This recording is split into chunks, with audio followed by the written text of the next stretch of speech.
Doctor P J Vincent, ഇന്നുണ്ടായ ഏറ്റവും പുതിയ സംഭവ വികാസത്തിൽ നമുക്ക് തുടങ്ങാം. അത് പാകിസ്ഥാനിൽ നിന്ന് തന്നെ വരുന്ന പ്രതികരണങ്ങളാണ്. മന്ത്രിമാരുടെ പ്രതികരണങ്ങൾ, ഉപപ്രധാനമന്ത്രിയുടെ പ്രതികരണം, പ്രതിരോധ മന്ത്രിയുടെ പ്രതികരണം കഴിഞ്ഞ ദിവസം ഉണ്ടായതാണ്. ഉപപ്രധാനമന്ത്രി ഇന്നിപ്പോൾ സ്വാതന്ത്ര്യ സമര സേനാനികൾ എന്ന് പറഞ്ഞ് വിശേഷിപ്പിച്ചിരിക്കുകയാണ്. ഒരു ഭാഗത്ത് അവർ ഇതിലൊന്നും പങ്കില്ല, തെളിവെവിടെ എന്നൊക്കെ ഇന്ത്യയോട് ചോദിച്ചുകൊണ്ടിരിക്കുമ്പോഴാണ് ഇത്തരത്തിലേക്കുള്ള പരാമർശങ്ങൾ ഈ അവരുടെ മന്ത്രിമാരിൽ നിന്ന് തന്നെ വരുന്നത് എന്നുള്ളത്. അത് എത്രത്തോളം എവിഡന്റ് ആണ് പാകിസ്ഥാൻ ഇത്തരം കാര്യങ്ങളിൽ അവരുടെ പങ്ക് എന്നതിനെ ഒരിക്കൽ കൂടി ലോകത്തിന് മുന്നിൽ തന്നെ തുറന്നു കാട്ടുന്നതല്ലേ ഡോക്ടർ പി ജെ വിൻസെന്റ്? അതെ, തീർച്ചയായിട്ടും അതെ.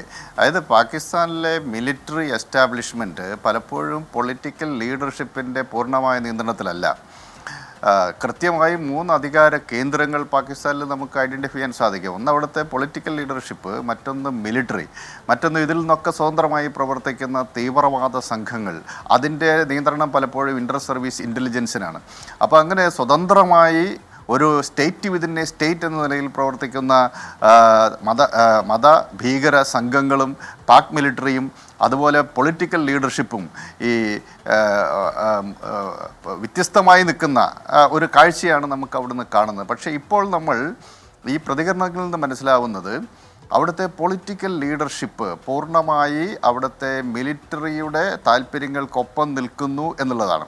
1970-കളിൽ അവർ രൂപപ്പെടുത്തിയിട്ടുള്ള 1000 കട്ട് മിലിറ്ററി ഡോക്ട്രിനിൽ അവിടുത്തെ സൈന്യം ഒരു മാറ്റവും വരുത്തിയിട്ടില്ല. അതിർത്തി കടന്ന് ഭീകരപ്രവർത്തനം നടത്തുക എന്നുള്ളത് ഒരു മെത്തഡ് ഓഫ് വാർഫെയർ ആയിട്ട് പാക് സൈന്യം സ്വീകരിച്ചത് ഈ 1000 കട്ട് ഡോക്ട്രിൻ്റെ അടിസ്ഥാനത്തിലാണ്. ആ നയത്തിൽ ഒരു മാറ്റവും വരുത്താതെ പാക് മിലിറ്ററി അത് പിന്തുടരുന്നുണ്ട്.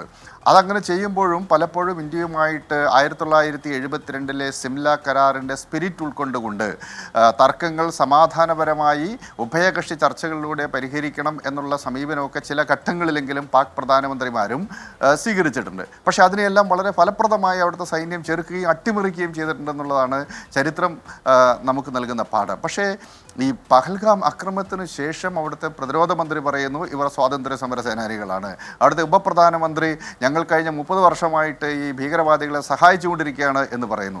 അപ്പോൾ ഇതിൻ്റെ അർത്ഥം എന്താണെന്ന് ചോദിച്ചാൽ അവിടുത്തെ പൊളിറ്റിക്കൽ ലീഡർഷിപ്പും അവിടുത്തെ മിലിറ്ററി ലീഡർഷിപ്പും ഈ ക്രോസ് ബോർഡർ ടെററിസത്തെ പൂർണ്ണമായി പിന്തുണയ്ക്കുന്നു എന്നതാണ്. ഇപ്പം 1998-ലെ കാർഗിൽ ഇൻഫിൽട്രേഷൻ എടുക്കുമ്പോൾ അന്ന് പക്ഷേ പൊളിറ്റിക്കൽ ലീഡർഷിപ്പിന് അത് അറിയുമായിരുന്നില്ല എന്നാണ് നമ്മൾ മനസ്സിലാക്കുന്നത്. ഒരു പക്ഷേ ചില സൂചനകൾ ഉണ്ടായിരിക്കാം. പക്ഷേ മിലിറ്ററി ലീഡർഷിപ്പ് സ്വതന്ത്രമായിട്ട് തന്നെ പ്രവർത്തിക്കുന്ന ഒരവസ്ഥയാണ് ഉണ്ടായിരുന്നു. പക്ഷേ ഇന്നിത് കാണിക്കുന്നത് അവിടുത്തെ രാഷ്ട്രീയ നേതൃത്വവും അവിടുത്തെ സൈന്യവും ഒരേപോലെ പ്രവർത്തിക്കുന്നു എന്നുള്ളതാണ്.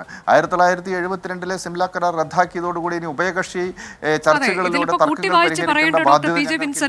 സൈനിക മേധാവി കഴിഞ്ഞ ദിവസം നടത്തിയ പ്രസ്താവന അതിൽ പറയുന്നുണ്ട് കശ്മീരും അതുപോലെ എന്താണ് ഇന്ത്യയും പാകിസ്ഥാനും തമ്മിലുള്ള വ്യത്യാസം, ആ സ്വത്വം എങ്ങനെയാണ് എന്നുള്ളതും കശ്മീർ എങ്ങനെയാണ് ഭിന്നമായിരിക്കുന്നതും അതെങ്ങനെയാണ് അവരുടെ അവിഭാജ്യ ഘടകമായി മാറിയിരിക്കുന്നത് എന്നൊക്കെയുള്ളത് ആ തരത്തിലേക്കൊരു ക്ലെയിം ഉന്നയിച്ചുകൊണ്ട് അദ്ദേഹം നടത്തിയ പ്രസംഗം. മറ്റൊന്ന് കസൂരി 2026 ആകുമ്പോഴേക്കും കശ്മീരിനെ നമ്മളുടേതാക്കി മാറ്റിയിരിക്കും എന്നൊക്കെ തരത്തിൽ അങ്ങനെയൊക്കെയുള്ള പ്രസംഗങ്ങൾ നടത്തുക, അതിനോടൊക്കെ ചേർത്ത് വെച്ച് വായിക്കേണ്ടതല്ലേ ഇതും?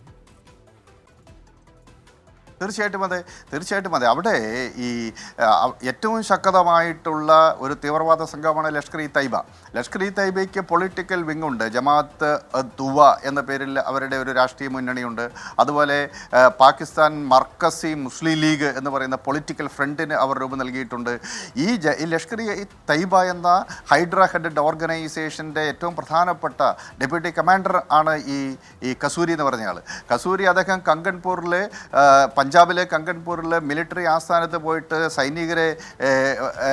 സൈനികരെ അഭിസംബോധന ചെയ്ത് പ്രസംഗിക്കുകയുണ്ടായി.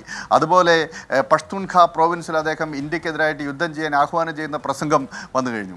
ഇങ്ങനെ അവിടുത്തെ മിലിറ്ററിയുടെ പൂർണ്ണമായ സപ്പോർട്ടോടു കൂടിയും രാഷ്ട്രീയ നേതൃത്വത്തിൻ്റെ സപ്പോർട്ടോടു കൂടിയും അവിടെ ആളുകളെ റിക്രൂട്ട് ചെയ്യുകയും ഇന്ത്യയിലേക്ക് കടത്തിവിടുകയും ചെയ്യുന്ന ഒരു പ്രസ്ഥാനമാണ്. അതിന് നിരവധി അഫിലിയേറ്റഡ് ഓർഗനൈസേഷൻസ് ഉണ്ട്. ഈ ലഷ്കർ ഇ തൈബയുമായി ബന്ധപ്പെട്ട് പ്രവർത്തിക്കുന്ന അല്ലെങ്കിൽ അതിൻ്റെ ഒരു അഫിലിയേറ്റ് ആയിട്ട് ഓർഗനൈസേഷനാണ് റെസിസ്റ്റൻസ് ഫ്രണ്ട്. ഇത് പല പേരിൽ പ്രവർത്തിക്കുന്നതാണെങ്കിലും ഇതെല്ലാം ഒന്നാണ്. അപ്പോൾ ഈ ഹൈഡ്ര ഹെഡഡ് ഓർഗനൈസേഷനെ നിലനിർത്തുകയും അവർക്ക് പരിശീലനം നൽകുകയും ഒക്കെ ചെയ്യുന്നത് ISIയും പാകിസ്ഥാൻ മിലിറ്ററിയുമാണെങ്കിൽ അവർക്ക് പ്രത്യയശാസ്ത്രപരമായ പിന്തുണ നൽകുന്നത് അവിടുത്തെ മത നേതാക്കൾ കൂടിയായ ഹാഫിസ് സയ്യിദിനെ പോലെയുള്ള ആളുകൾ, അതുപോലെ ഈ സൈഫുദ്ദീൻ ഖാലിദ് എന്ന ഈ കസൂരിയെ പോലെയുള്ള ആളുകൾ ഒക്കെയാണ്.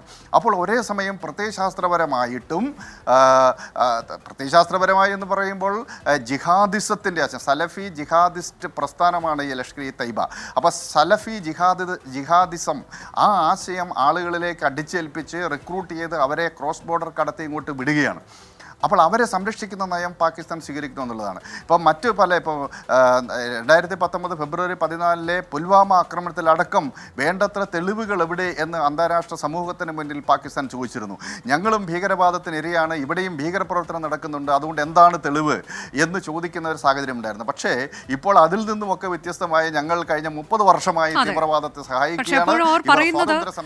അമേരിക്കയ്ക്ക് വേണ്ടിയും ബ്രിട്ടന് വേണ്ടിയും ഒക്കെ ചെയ്തു, സോവിയറ്റ് യൂണിയനെതിരെ ഇവർക്ക് വേണ്ടി ഇതെല്ലാം ചെയ്തു, അത് തെറ്റായിരുന്നു എന്നൊക്കെയാണ് പറഞ്ഞുകൊണ്ടിരിക്കുന്നത്. എന്താണ് ആ തെറ്റായിരുന്നു എന്നൊക്കെയുള്ളത് ഒരു കുറ്റസമ്മതമാണോ നമുക്കറിയില്ല.